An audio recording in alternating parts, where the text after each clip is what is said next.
You don't have a sheet there, Micah? I didn't get it back. Yeah, you did.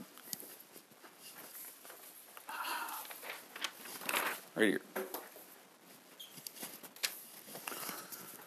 All right, Bibles are out. Good. Chapter 39, lesson 33. Joseph in Potiphar's house. He was left by his brothers, or sold by his brothers. We saw yesterday. They went back and told their father that horrible lie of what they tried to convince their father had happened to them. But again, who is in control here? Who is working? Joe? God. God is in control of all of this here. And Joseph, we saw at the end of chapter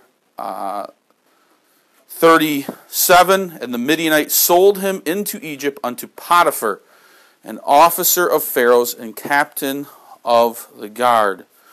We have a story in between here in chapter 38 of Tamar. But we're going to go to chapter 39, which continues with the life of Joseph. He's a great example for us, for you as young people. The way that he lives his life and how he behaves is, if there's a person of the Bible that you could study, there'd be no better person than Joseph as a great godly example. Okay?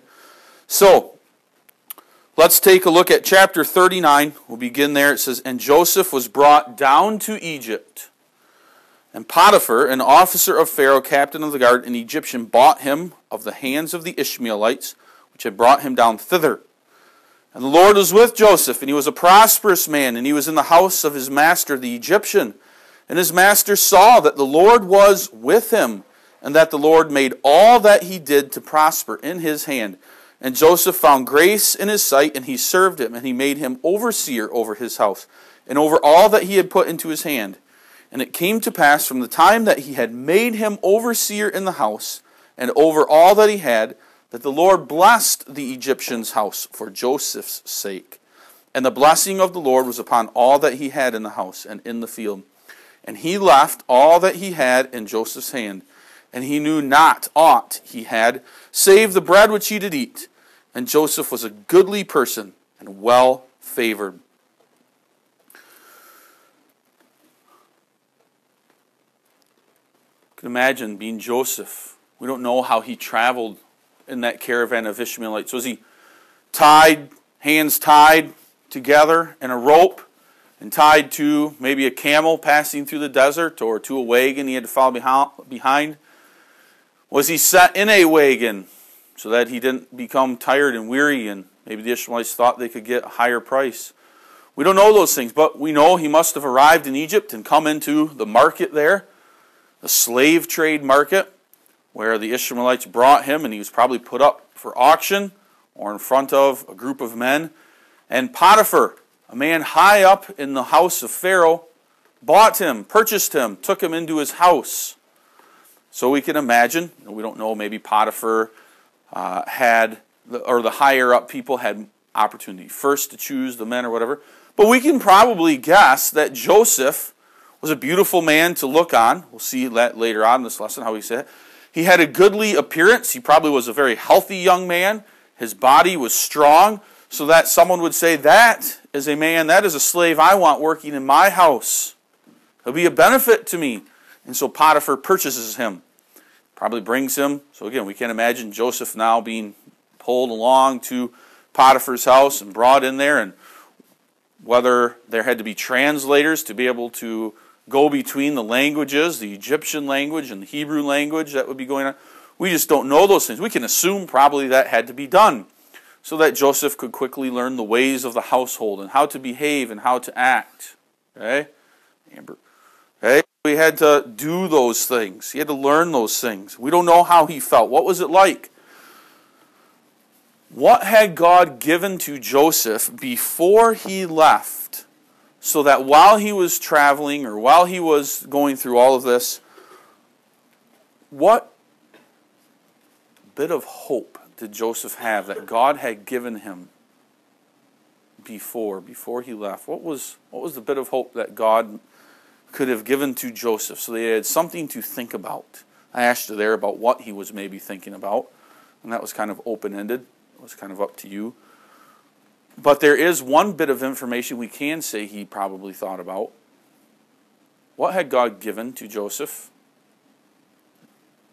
We only know of one thing God gave to him.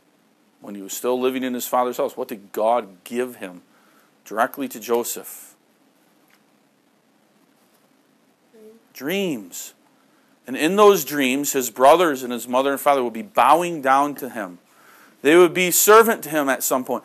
So although Joseph may see his life as this point of his life as a low point, I'm a slave, I'm a servant, he can still know that God has given me these dreams. God has given me this promise, this idea.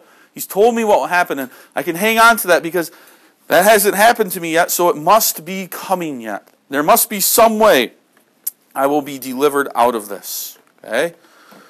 So there's Joseph in Potiphar's house. He's learning the ways of the house, and we see very quickly, how does God bless Joseph here in Potiphar's house? How is God with Joseph?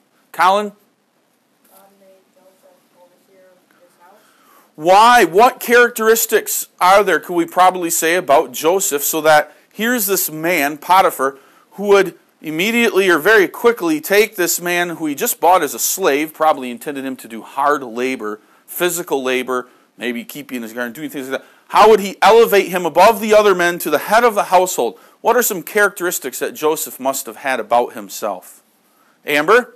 Must have been obedient and listened to what Potiphar said. Obedience, right? If one is not obedient to one's master, obviously the master is not going to make him an important person in the house. Good. What else? What are some other things? How must Joseph behaved or acted? What are some of those ways? How did he behave? Jennifer? Good decision maker. Okay? God blessed. In fact, we can say God gave to Joseph wisdom. More wisdom than he maybe normally would have, so that when decisions came before Joseph, he would make the decision that would benefit Potiphar the most. And in that way, Potiphar would realize, boy, this man is making good decisions. Okay? Obedient. What might a servant be tempted to do, or a slave be tempted to do in a rich man's house? What might he want to do? That obviously Joseph didn't do. Kenton? Steal. Maybe he would steal food or money. Joseph wouldn't have been doing those things to gain this great elevation in this house.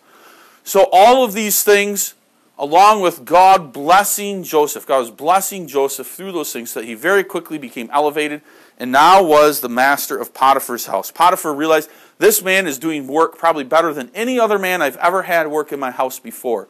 It turns out right. It is well done. He gets the job done. We could say that's another thing. He doesn't stop or he isn't lazy. He's a hard worker.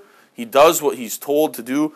All of those things. Because of that, we see the Lord blessed Potiphar's house. So much so that Potiphar no longer worries about a single thing in his house. The only thing Potiphar has to worry about when he comes home is what? What does it say in that last verse that we read?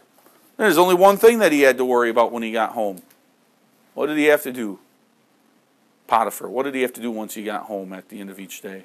What does verse 6 say? What's the only thing he needed to do to worry about? Because every other thing was taken care of. Jaden?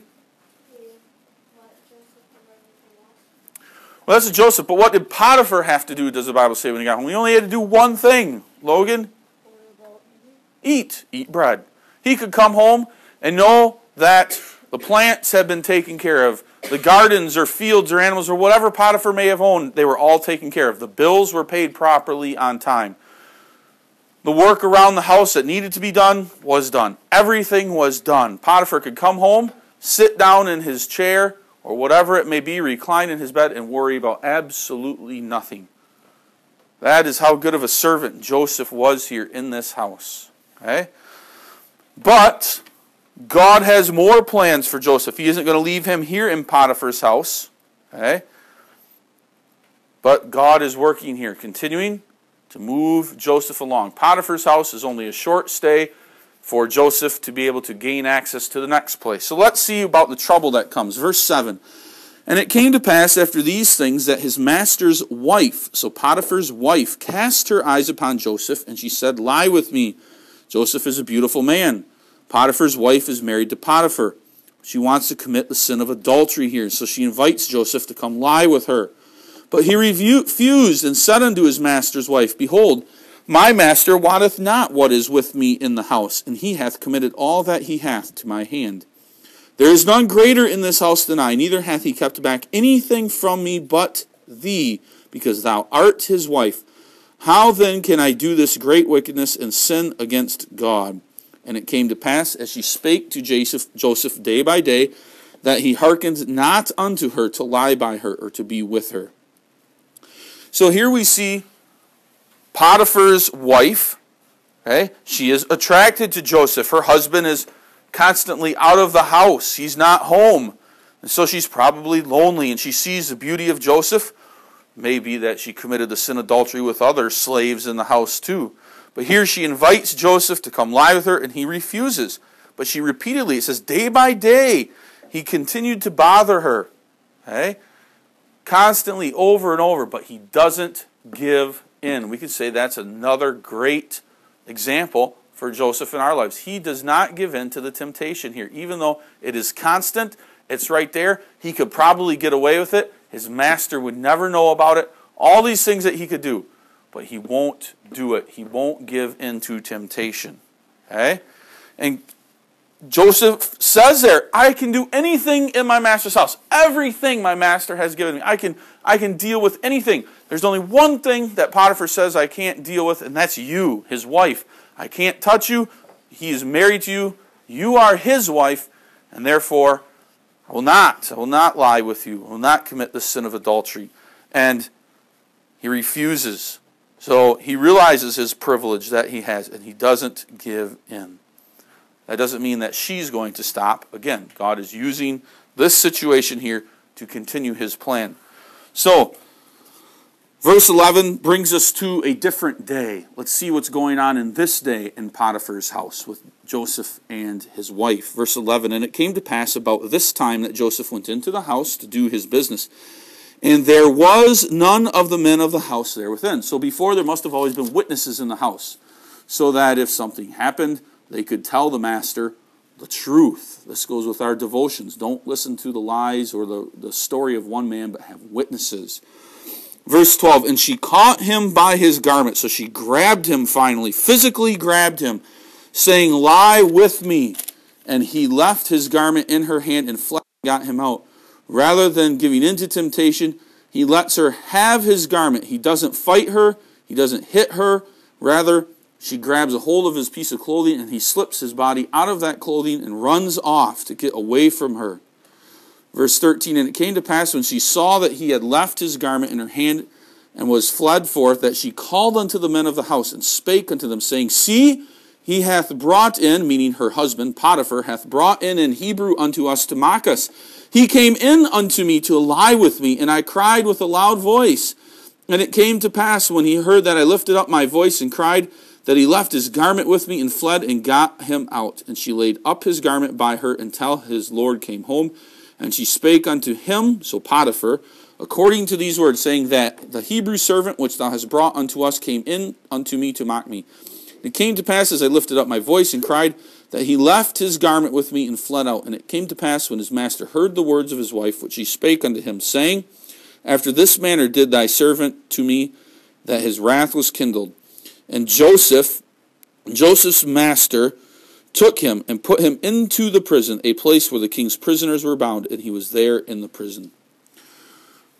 So, this heathen woman, this wicked woman, probably has too much time on her hands. She continues to hope to find an opportunity to tempt Joseph to lie with her. It doesn't come to fruition. So finally she resorts to force. She pestered him and it didn't work. She grabbed him there, okay, and tried to pull him with her so that she could lie with him. And he would not let it happen. He slipped out. So what does she do here? What is her plan? Kenton? Yeah, but after he runs out, now what does she do? Here she stands in the house with his piece of clothing. And what is her plan in her mind? Because he won't lie with me, I can see it's not going to work. Now what does she want? She wants revenge. So Joe?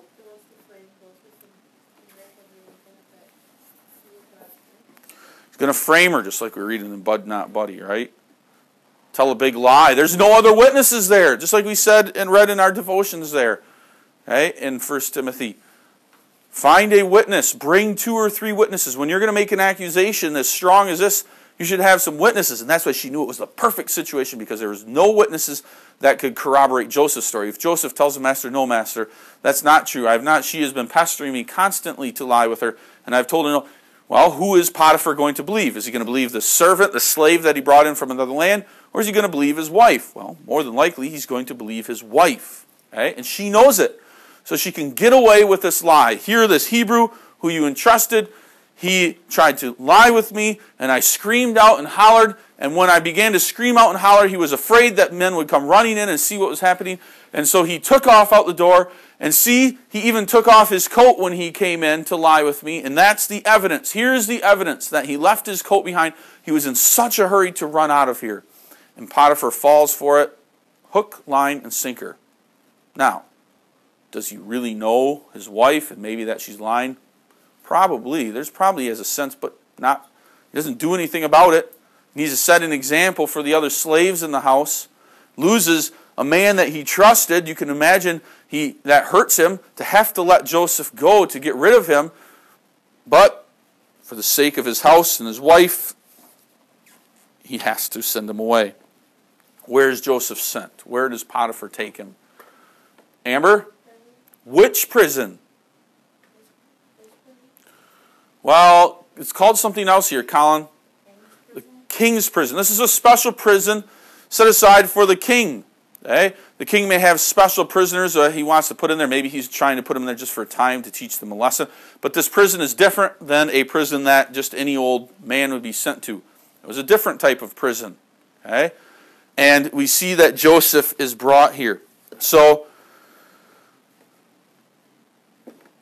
he's in this prison where the king's prisoners were bound, and that is where he is left. So now, he's gone down into the low parts of being sold to the Ishmaelites, the low point along that journey and his sale. When he got into Potiphar's house, he could maybe begin to see his rise. And then it's as though the carpet is pulled out from under him, and once again, he's dropped down into these low depths, back into prison, the king's prison.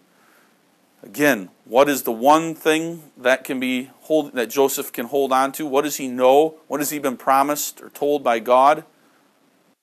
What has he been told by God? A long time ago. Jen? He has his dreams. So he has that message from God. God is still working here. Even though this is not what I would want and not what I'd like, Joseph knows that God is working in his life. Okay? So, he gets there. We see verse 21, but the Lord was with Joseph and showed him mercy and gave him favor in the sight of the keeper of the prison. And the keeper of the prison committed to Joseph's hand all the prisoners that were in the prison. And whatsoever they did there, he was the doer of it. The keeper of the prison looked not to anything that was under his hand, because the Lord was with him. And that which he did, the Lord made it prosper. So again, even here in prison, God blesses Joseph, so that now the man who's in charge of the prison probably chooses some trustworthy men in the prison to be leaders, and very quickly Joseph moves to the top. Okay? They use that term, the cream rises to the top. Well, God is working in Joseph's life. So again, Joseph was honest in the prison. He probably didn't act like the other prisoners who were there, who might have been dirty and filthy and used all kinds of horrible words and cursing and swearing. Joseph wouldn't have done that. Joseph would have been obedient. He would have followed the rules and laws. He wouldn't have tried to break any of the rules or laws. So by Joseph's behavior, it is very evident that God is blessing him. And very quickly the keeper moves him to the top, so that again the keeper doesn't even have to look into the prison. He knows exactly what's going on in there, because Joseph is in charge and Joseph is doing it the way it's supposed to be done. He doesn't have to worry about a single thing. So that just like Potiphar could come home at night and worry about nothing, just eat, so the jailer can come to work each day as a jailer, as a prisoner, and know that this section of the prison that Joseph is over, I have nothing to worry about. It is moving along exactly as it should.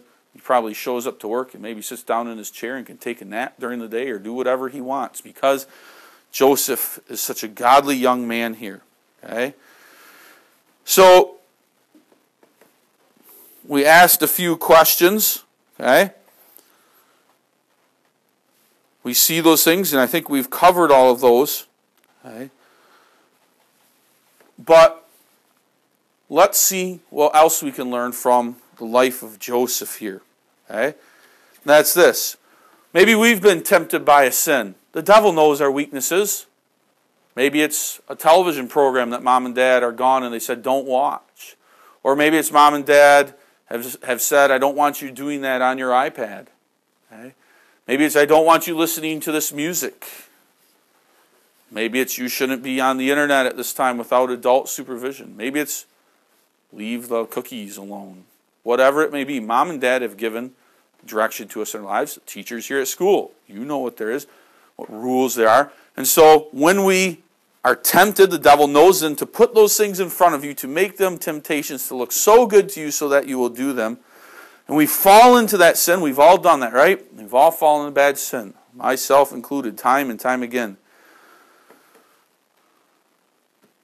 Hopefully, what is our reaction to that sin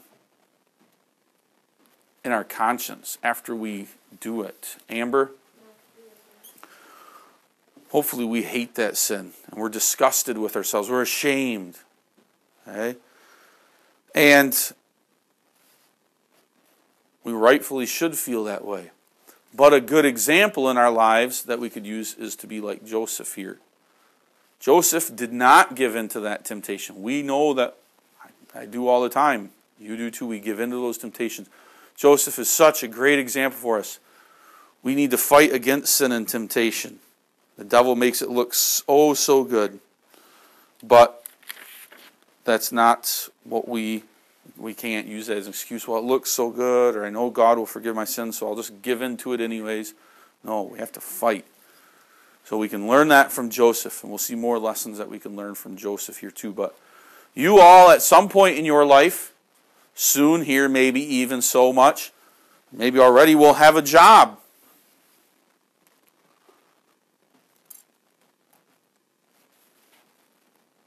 You go sometimes milk for Mr. Smits, right?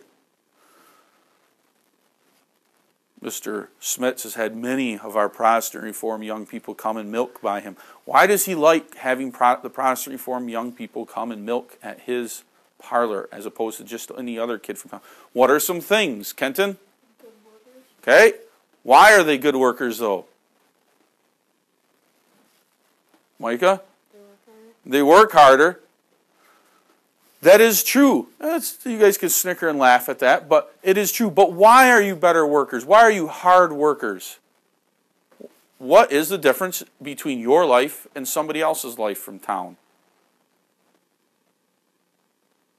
Brody? But why do you do it the right way? Amber?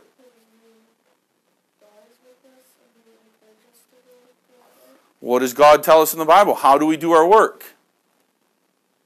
How do you do your work? Jaden? Glory of God in the best of your ability, right? That is how you work. You work to the best of your ability and to the glory of God. The next door neighbor who doesn't believe in God, he shows up to work, and for him, the only reason he's there for work is to do what? Amber? Get money. So if he can get money with doing less work by not doing a good job, that's what he's going to do. A benefit of us going to work is that we receive money. But the reason that we do our work is because it's work given to us by God. Okay? Now, there are some other qualities that are very evident in you as young people because God is working in your life. What are maybe some other qualities of why Mr. Smits would like to have Protestant Reformed young people working for him? Besides just being a hard worker, what are some other things that you might do? Or maybe your people, Amber.